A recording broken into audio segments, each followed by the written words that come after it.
Alors, je vais essayer de faire une brève explication de la géologie du secteur des terrasses du Larzac. On va dire que ça a commencé il y a 300 millions d'années. Il y avait un seul continent à l'échelle du globe. Et au milieu de cet énorme continent, il y avait une énorme montagne qui s'appelait la chaîne hercynienne. Donc il faut s'imaginer quelque chose qui est large comme l'Afrique, grand comme l'Himalaya. Et cette montagne, à partir de 300 millions d'années, elle a commencé à s'écrouler, à se démanteler. En fait, les mouvements tectoniques ont fait que tout a commencé à s'écrouler. Et au nord de cette montagne, il commençait à s'accumuler plein de résidus de cette montagne en décomposition. Donc on appelle ça des sédiments. Et ils se sont déposés pendant au moins 50 millions d'années. C'est ce qui ont formé par exemple toutes les roches qu'on peut retrouver au niveau du lac du Salagou. Ensuite, cette montagne a commencé à disparaître et un océan a pris la place. Et pendant 100 millions d'années, il s'est déposé des sédiments. Mais alors là, c'est plutôt tous les petits corps calcaires de tous les êtres vivants qui ont vécu dans cet océan. Et tous ces corps se sont accumulés pendant des millions et des millions et des millions d'années. Ça a fait tout le calcaire qu'on peut observer dans le paysage. Ensuite, cette mer a disparu aussi, parce que tous ces roches calcaires qui se sont formées se sont retrouvés soulevés en hauteur par d'autres mouvements tectoniques. Et donc ils se sont retrouvés soulevés en hauteur. C'est ce qui a donné les plateaux.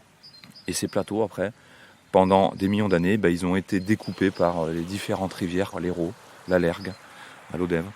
Et ils ont découpé un immense plateau en plein de petits plateaux, dont le plateau du Larzac. Et ils ont découpé aussi dedans des incisions qu'on appelle des gorges. Et donc on se retrouve avec des incisions un peu partout.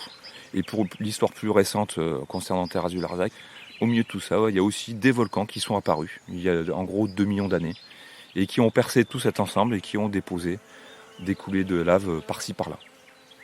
Après, c'est l'humain qui a sculpté tous ces paysages pour y cultiver de la vigne, pour y cultiver des oliviers, pour y faire paître des chèvres, des moutons. Et voilà l'histoire en quelques minutes du territoire.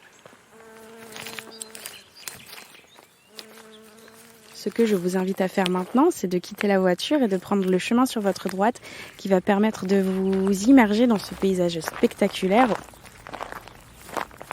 Vous êtes ici sur le site de la Lieue de Malavieille, qui est un site géologique d'exception au cœur des terrasses du Larzac, au cœur aussi des ruffes permiennes du Lot-des-Voirs, la ruffe qui est un parmi tous les terroirs que nous offre la diversité des terroirs de l'appellation. Pourquoi la ruffe ? Ça vient de l'occitan rufus, qui veut dire rouge. Et comme vous pouvez le voir ici, la roche est rouge. Ici, on voit et on boit rouge.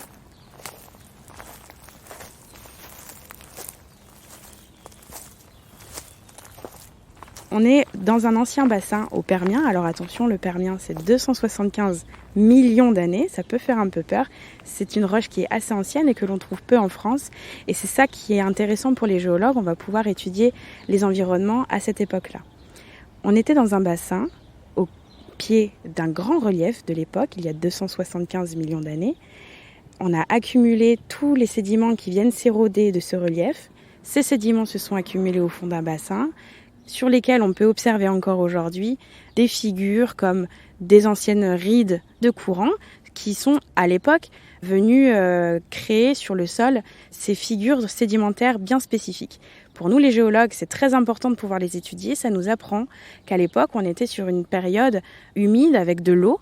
Et à d'autres endroits, on peut observer, et si vous vous promenez dans tout le site, des figures de boue qui se sont asséchées. Et là, on peut voir qu'on était sur une période sèche. Ça nous apporte beaucoup d'éléments. De plus, on est sur un endroit où le fer a été oxydé, c'est ce qui donne la couleur rouge à la roche. Ça s'est fait dans un climat qui est plutôt tropical. Et vous le savez, la tectonique des plaques a joué son rôle, à l'époque en tout cas du Permien.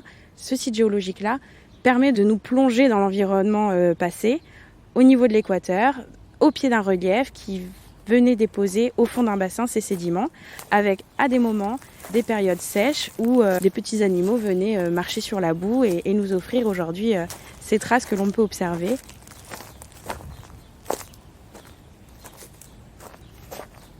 Sur la gauche, on peut observer un hangar qui vient abriter la dalle de la Lieude, qui est un site sur lequel on va pouvoir observer des traces de reptiles de l'époque que tous les scientifiques du monde entier viennent voir dans l'Hérault et dont Jean-Claude Bousquet nous parle avec passion. Bien souvent, ces reptiles, les gens pensent que ce sont des dinosaures, mais en fait, c'était des reptiles qui sont apparus il y a à peu près 50 à 60 millions d'années avant les premiers dinosaures. Donc, c'était vraiment des reptiles très, très anciens. Et alors, qui ont marché sur, disons, le dépôt qui a donné la ruffe.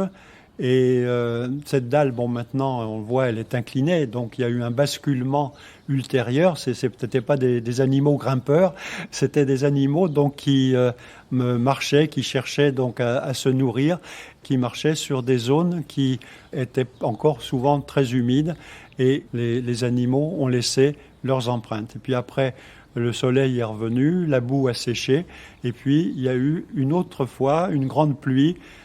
C'était un climat qui était avec des pluies tout à fait épisodiques, mais à chaque fois qu'il y avait une pluie, il y avait des torrents qui apportaient de la boue, des sables, et puis ça se décantait peu à peu, et ça donnait une nouvelle épaisseur de quelquefois plusieurs mètres de ruffe. Puis de nouveau, le soleil revenait, et il y avait encore des craquelures et d'autres animaux qui se promenaient. C'est comme ça que toutes les ruffes se sont faites.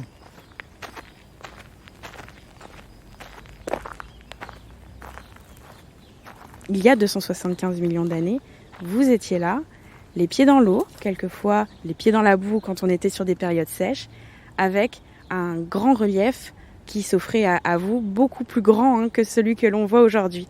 Et d'ailleurs, ce relief-là que l'on peut observer aujourd'hui, il n'est pas anodin puisque on est vraiment tout partout sur de la ruffe. On pourrait se demander pourquoi un relief.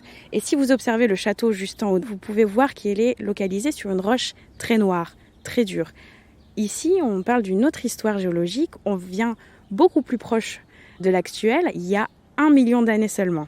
Je dis seulement parce que comparé à nos 275 millions d'années de la ruffe, c'est une roche qui est très récente. Et on est sur une ancienne cheminée volcanique.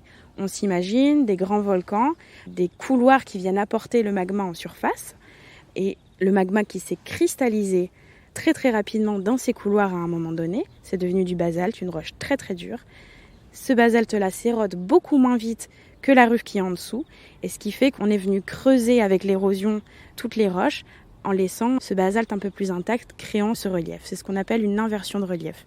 Et c'est un petit peu la cerise sur le gâteau à ce site géologique exceptionnel. Alors là, nous sommes sous le château du Castellas, et qui est sur un sommet de lave. Et ce sommet de lave donne ce qu'on appelle, géologiquement parlant, un nec, c'est-à-dire ça veut dire un coup. Donc c'est une sorte de cylindre de lave qui s'est refroidi et qui était dans la cheminée volcanique. Et le volcan, lui, était bien plus haut et formé souvent par des projections assez fines. Il a été érodé et il a disparu. Si vous regardez sur votre droite, toujours face à ce merveilleux paysage, vous pouvez observer un autre relief qui est plus large, qui est sous forme de plateau.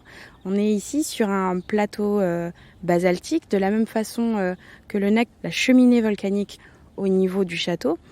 On est sur un basalte en relief qui est beaucoup plus dur que la ruffe qui est en dessous. Et donc l'érosion a permis de mettre en relief ce basalte-là en hauteur. La chose qui est assez remarquable ici, c'est que lorsque l'on observe ce relief-là, on arrive à voir un changement dans la végétation, avec une végétation beaucoup plus dense au niveau du basalte et beaucoup moins au niveau de la ruffe.